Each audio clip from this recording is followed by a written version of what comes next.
L-artist Ingliż John Newman se jkun il-mistieden speċjali ta' ċelebrazzjonijiet tal-lejliet l-ewwel tas-sena 2026 fil-Belt Valletta.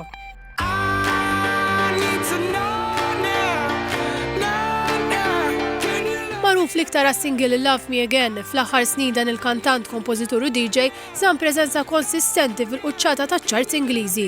Waqt konferenza tal-aħbarijiet fil-Belt, tħabbar kif għal sena oħra se tittella attività fi Pjazza San George bil-parteċipazzjoni tal-Palace String Orchestra, artisti bħal Aiden, Drakard, Denise, Gaia, Karen Duff, Keith Zamintmintoff u Klinsman flimkien mad-DJs Denzel Joe Armani u Wayne.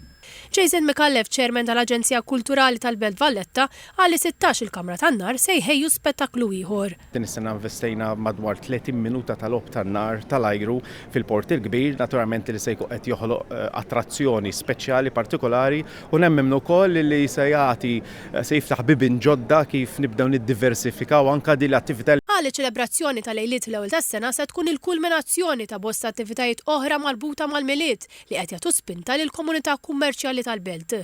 Il-Ministru għall-Kultura u Bonnici qal li dan l-ispettaklu kbir se jkun aċċessibbli għal kulħadd bla ħlas. Aħna rridu li jkollna momenti sbieħ flimkien bħala poplu Malti waw xi wieħed maqut kif ukoll in-nies kollha li kunet iżuruna f'dak il-perjodu u n-nies kollha li jgħixu flimkien f'dan il-pajjiż mill-isbaħ li għandna biex insellmu is-sena li tkun qed tispiċċa u nilqgħu is-sena l-ġdida. L-ispettaklu li din is-sena se jiġi preżentat minn Jamie Cardona, Terin Mamo Ċefaj u Ron se jibda l-ħabta tad-9 u se jkun qed ixxandar b'mod dirett.